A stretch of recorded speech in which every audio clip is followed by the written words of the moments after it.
ฝนจากฟ้าแต่น้ำตาข้าหลั่งจากใจเกิดเหตุอุทกภัยเหตุใดแขวงอัตตปือเขื่อนน้ำเสเปียนเสน้ำน้อยแตกลงดินเพียงมั่งเททำลายหมดเกลี้ยงเหลือเพียงแต่หอยน้ำตา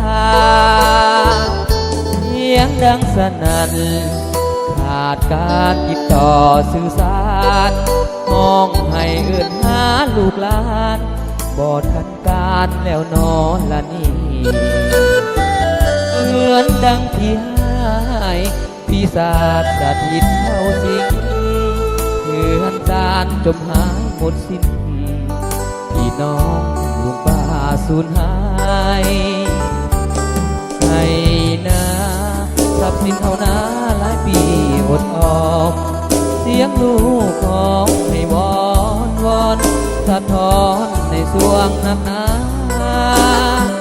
พี่น้องพัดพากลูกน้อยห่างอกมารดา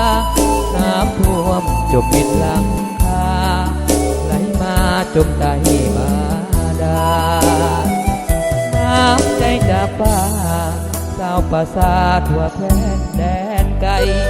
คนลาวบ่อและน้ำใจสาวเมืองสนามไซบ่ลืมศรัทธา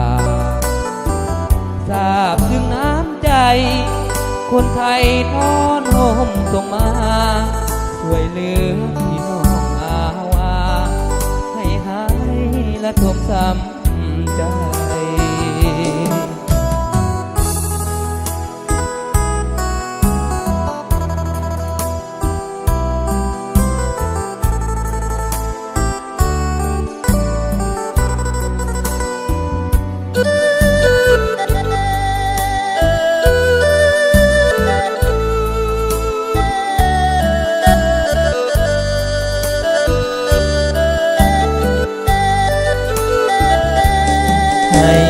นา